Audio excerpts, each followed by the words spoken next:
Okay guys, it's been a while, not too many big movies have been out, but now we have a nice big movie with robots fighting and stuff called Real Steel, and I'm going to tell you my real review of it, and really the only way to properly sum it up and to see if you guys would like it is to just tell you the climax, just the setup for the climax. Okay, so it's the future. You have, in this big boxing ring, you have this giant super mega robot named Zeus, the all-time champion machine. And in the other corner, this tiny innocent little robot with a stitched down smile who nobody thought would go anywhere but went all the way, and here he is at the championship. And on that side, you have Hugh Jackman. He used to be a boxer, but now he's a nobody. Nobody gives him a chance. He owes money all over town, but here he is, the championship. And on the other side, you got the evil Asian guy controlling Zeus. He's there with all his controls and all his little afterburner effects, while Hugh Jackman's over there just using his fist because it has a shadow boxing option, and he's literally in there fighting in the ring.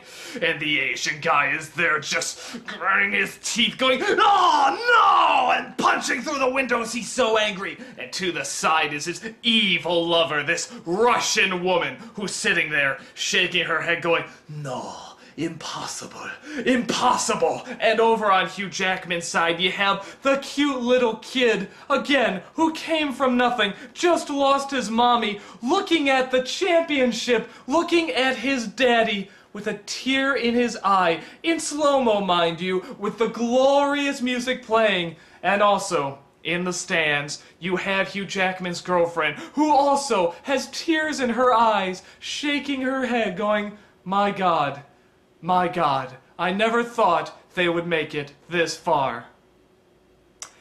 That's the setup for the climax. Now, if at any of that you said, okay, that either sounds like really good drama or enjoyably stupid-ass silly, you're gonna love this movie, because that's all the movie is. It's all that 80s cheese, all those movie-constructed cliches that are a ton of fun. And I think they're a ton of fun because there's so much passion put into it.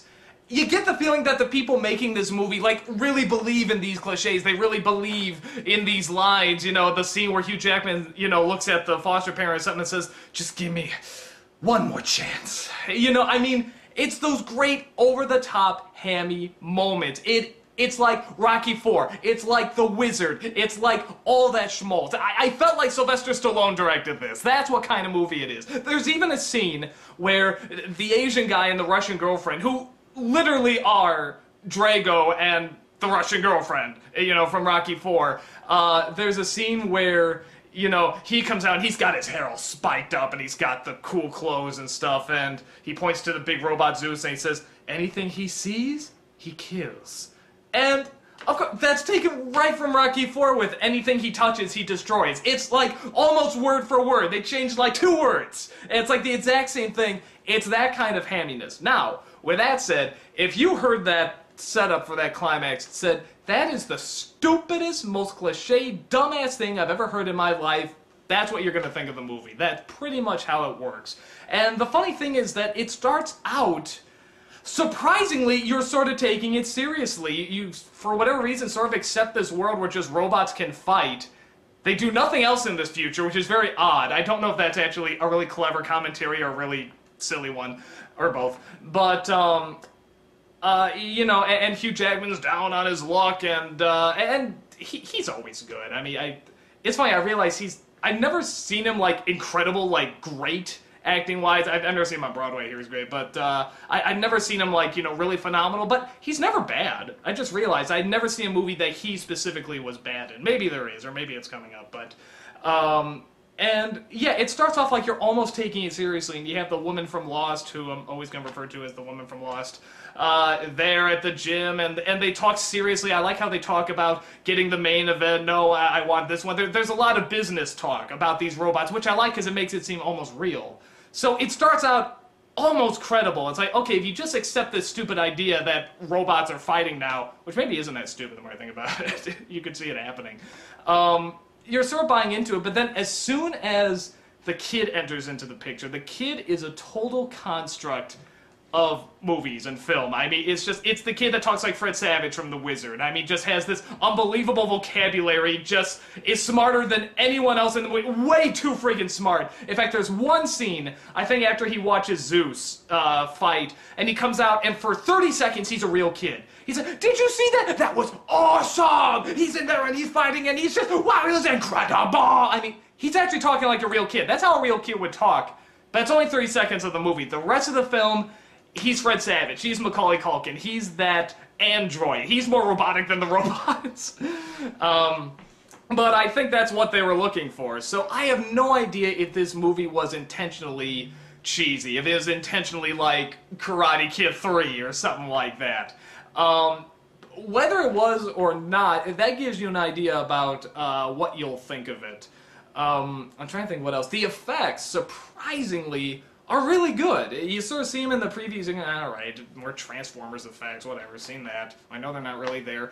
A lot of times, they look like they're there, which is very impressive. I mean, for giant moving robots beating the crap out of each other, which we've seen over and over again, I thought the effects are actually pretty good. Until the end, I think when you get all the lights flashing and the cameras circling around and stuff like that. I mean, that's where it's like, okay, this is computer. They're not there. But on top of that, the fighting is good. And they sort of show you the strategy, you know, which is nice because as the robots are fighting, yeah, Hugh Jackman, the kid, and they're talking about what to do. They're discussing the strategy. And I like that. I think that's, you know, you look at the Rocky movies or any boxing movie, you know, the strategy is always just when they go to the side and they talk about what they're going to do. I like that during the fight, they're talking about how to maneuver out of this or how to fight back. I think that's really clever. Again, until the end, which is just, there's no strategy. It's just the robot suddenly has willpower. And that's really, and they play off the fact whether or not the robot is kind of alive. There's a scene where they set him up and they have his head facing a mirror and they just have a close-up of him looking at the mirror.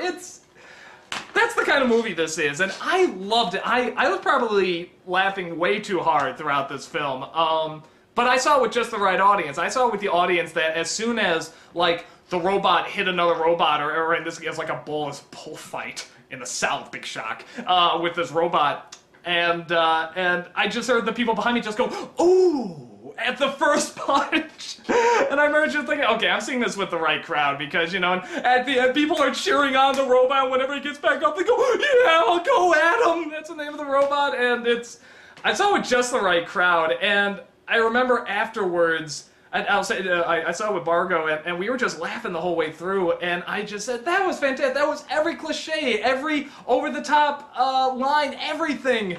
You know, and the people behind me that were cheering throughout the whole film just said, I know, right? Isn't it great? So I think the people who were cheering for it and having fun, they knew this was really silly too. But it worked out really well if you like that stuff. So if you don't like that stuff, if you want to see something you can really take seriously and stuff like that, go see something you can take seriously. I think by watching the trailers you'll know to stay away from this.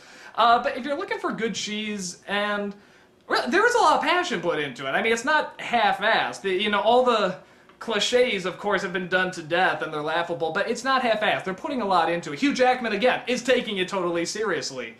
And there actually is a connection between him and the boy, and even with the girlfriend, stuff like that. So the connections are there, and you are sort of rooting for the robot. You want to see him get through and stuff like that. So, it gets its job done. Yeah, that's really about it. So it's sort of like the first Transformers movie. If you look at the trailer, say, hey, I think I'll like this, you'll probably like it. If you look at it and say, hey, this looks really fucking stupid, you're gonna think it's fucking stupid. So, guys, that's about it. Take it for what it's worth, and I shall talk to you later.